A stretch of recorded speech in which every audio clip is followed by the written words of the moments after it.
আসসালামু আলাইকুম বন্ধুরা, আজকে আমি আপনাদেরকে দেখাবো আপনারা কি করে খুব সহজে আপনার যে কোনো ফেসবুক পেজকে চিরতরে ডিলিট করতে পারবেন।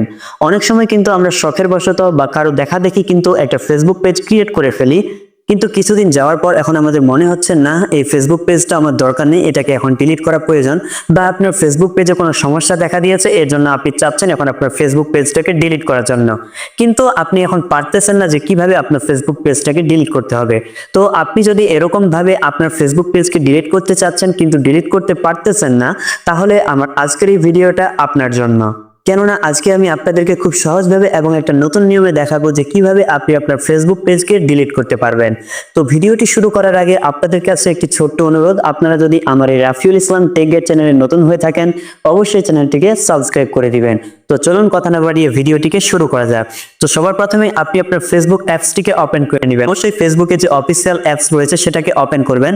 এখান থেকে ফেসবুক লাইট না, ফেসবুকের যে অফিসিয়াল অ্যাপসটা রয়েছে এটাকে আপনি ওপেন করবেন। তো ওপেন করার পর এখান থেকে আপনি আপনার প্রোফাইলের উপর ক্লিক করবেন। করার পর এখান থেকে আপনি আপনার যে পেজটাকে ডিলিট করতে চান সেই পেজটাকে এখান থেকে ওপেন করে নেবেন। তো এখান থেকে আমি আমার যে পেজটাকে ডিলিট করতে চাই সেই পেজটাকে এখান থেকে আমি ওপেন করে নিচ্ছি। আপনিও এখান থেকে আপনার যে পেজটাকে ডিলিট করতে চান সেই পেজটাকে এখান থেকে ওপেন করে নেবেন। তো দেখতেই পাচ্ছেন এই যে আমার একটা পেজ, এই পেজটাকে মূলত আপনাদেরকে এখন ডিলিট করে দেখাবো। তো এইভাবে আপনিও আপনার যে পেজটাকে ডিলিট করতে চান সেই পেজটাকে আগে ওপেন করে নেবেন। তারপরে এখান থেকে আপনি উপরের দিকে আপনার পেজের প্রোফাইল আইকন পেয়ে যাবেন। তো আপনি কি করবেন, আপনার এই পেজের প্রোফাইল আইকনের উপর এখান থেকে ক্লিক করবেন। তো পেজের প্রোফাইল আইকনের উপর ক্লিক করার পর আপনি এখান থেকে উপরের দিকে আপনার সেটিংস আইকন পেয়ে যাবেন। তো আপনি এই সেটিংস আইকনের উপর এখান থেকে ক্লিক করে দিবেন। তো ক্লিক করার সাথে সাথে আপনাকে এরকম একটা ইন্টারফেসে নিয়ে আসবে। তো এখান থেকে আপনি স্ক্রল করে নিচের দিকে আসবেন। নিচের দিকে আপনি একটা অপশন পেয়ে যাবেন অ্যাক্সেস এন্ড কন্ট্রোল, এই অপশনটাকে খুঁজে নেবেন। তো এখান থেকে দেখুন আমার এই যে অ্যাক্সেস এন্ড কন্ট্রোল এই অপশনটাকে কিন্তু আমি পেয়ে গেছি। তো আপনিও আপনার এই অপশনটাকে খুঁজে নেবেন, নেওয়ার পর এখান থেকে ক্লিক করবেন। কিন্তু এখানে অনেক সময় আপনাদের এই অপশনটা থাকে না। তো আপনাদের যদি এই অপশনটা না থাকে তাহলে আপনারা কি করবেন, এর জন্য আপনি সবার উপরে কিন্তু সার্চ বার পেয়ে যাবেন। এই যে এখান থেকে যদি একটু খেয়াল করেন এখান থেকে কিন্তু এই যে সার্চ বার রয়েছে। তো আপনি সার্চ বারে কিন্তু অ্যাক্সেস এন্ড কন্ট্রোল যদি লেখেন তাহলে কিন্তু এই অপশনটা খুব সহজেই চলে আসবে। তো আমার যেহেতু এখান থেকে আছে আমি সার্চ করতেছি না, আপনারা যদি অ্যাক্সেস এন্ড কন্ট্রোল এই অপশনটাকে যদি না পেয়ে থাকেন তাহলে আপনারা সার্চ করে নেবেন। তো আমার যেহেতু এখান থেকে আছেই, তো আমি আর সার্চ করতেছি না, আমি জাস্ট এটার উপর ক্লিক করে দিচ্ছি। তো এটাতে ক্লিক করার পর আপনাদেরকে কিন্তু এরকম একটা ইন্টারফেসে নিয়ে আসবে। তো এখান থেকে কিন্তু অনেকগুলা কিন্তু অপশন কিন্তু আপনি দেখতে পাচ্ছেন, এখানে কিন্তু তিনটা অপশন এসেছে। একটা হচ্ছে এই যে ডিঅ্যাক্টিভেট পেজ, অর্থাৎ যদি আপনি আপনার পেজটাকে ডিঅ্যাক্টিভেট করে রাখতে চান। আরেকটা হচ্ছে আনপাবলিশ পেজ, অর্থাৎ আপনি যদি আপনার পেজটাকে আনপাবলিশ করে রাখতে চান। আর সবচেয়ে শেষেরটা হচ্ছে এই যে ডিলিট পেজ, অর্থাৎ আপনি যদি আপনার পেজটাকে ডিলিট করতে চান। তো আমরা যেহেতু আমাদের পেজটাকে ডিলিট করে রাখবো সেহেতু আমরা কি করব, সেহেতু আমরা এখান থেকে এই যে ডিলিট পেজ অপশনটা রয়েছে এটার উপর আমরা এখান থেকে ক্লিক করে দিব। তো এটাতে ক্লিক করার পর আপনি এখান থেকে নিচের দিকে এই যে কনফার্ম আইকন পেয়ে যাবেন। তো আপনি কি করবেন, এই কনফার্ম আইকনের উপর এখান থেকে ক্লিক করবেন। তো ক্লিক করার সাথে সাথে আপনার সামনে এখান থেকে কয়েকটা কিন্তু অপশন চলে আসবে। তো এখান থেকে তারা আপনাকে বলতেছে আপনি আপনার ফেসবুক পেজটাকে কেন ডিলিট করবেন, তার কারণটা কি।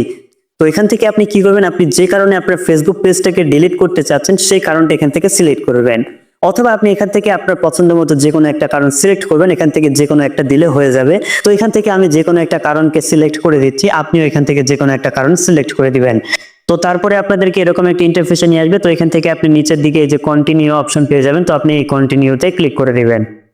তো ক্লিক করার সাথে সাথে এখান থেকে আপনার সামনে কিন্তু দুইটা অপশন চলে এসেছে। তো এখান থেকে সবার উপরে যে অপশনটা রয়েছে এটাতে আপনার বলতেছে save post in your archive, অর্থাৎ আপনি চাইলে আপনার ফেসবুক পেজের কোনো পোস্টকে কিন্তু আপনি আপনার আর্কাইভের মধ্যে, আপনার ফেসবুক আর্কাইভের মধ্যে সেভ করতে পারেন।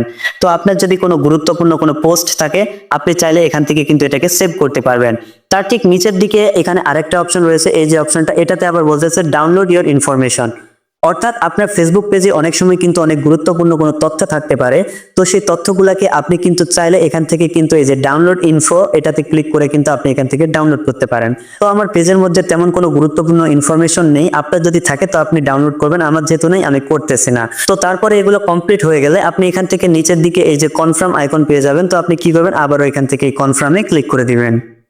তো ক্লিক করার সাথে সাথে এখান থেকে উপরের দিকে আপনাকে এখন একটা পাসওয়ার্ড দিতে হবে। এখন বলতে পারেন ভাই এখানে কোন পাসওয়ার্ড দিব, আমি তো ফেসবুক পেজ খোলার সময় কোনো পাসওয়ার্ড দেই নাই।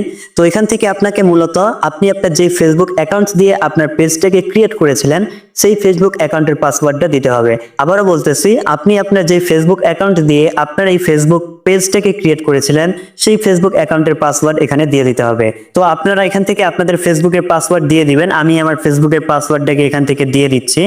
আপনারা আপনাদেরটা দিয়ে দেন, আমি আমারটা দিয়ে দিচ্ছি। তো ফেসবুকের পাসওয়ার্ড দেওয়া কমপ্লিট হয়ে গেলে এখান থেকে আপনি নিচের দিকে এই যে কন্টিনিউ একটা অপশন পেয়ে যাবেন। তো আপনি এটার উপর এখান থেকে ক্লিক করবেন। তো কন্টিনিউতে ক্লিক করার পর এখান থেকে আপনাকে কনফার্ম হওয়ার জন্য আবারও এখান থেকে এই যে একটা অপশন দিয়ে দিচ্ছে, এই যে ডিলিট পেজ। তো আপনি কি করবেন, এই যে ডিলিট পেজ অপশনটা রয়েছে এটার উপর আপনি আবারও এখান থেকে ক্লিক করে দিবেন। তো ডিলিট পেজে ক্লিক করার সাথে সাথে দেখতেই পেলেন আমাকে কিন্তু আমার ওই পেজটা থেকে বের করে দিল। তো আপনিও যখন আপনার ওই পেজটাকে ডিলিট করে দিবেন ঠিক তখন কিন্তু আপনাকে ওই পেজটা থেকে বের করে দিবে।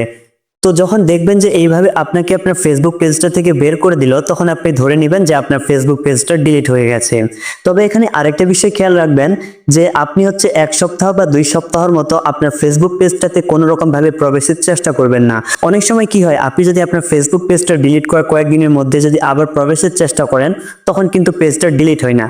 তো সেক্ষেত্রে আপনাকে বলবো আপনি অন্তত পক্ষে 2 সপ্তাহ আপনার ফেসবুক পেজটাতে প্রবেশে কোনো রকম চেষ্টা করবেন না, তাহলে আপনার পেজটা একেবারে চিরতরে ডিলিট হয়ে যাবে। তো বন্ধুরা, আশা করি আপনারা বুঝতে পারতেছেন একটা পেজ কিভাবে ডিলিট করতে হবে। তো বন্ধুরা, ভিডিওটি কেমন লাগলো অবশ্যই কমেন্ট বক্সে জানিয়ে যাবেন।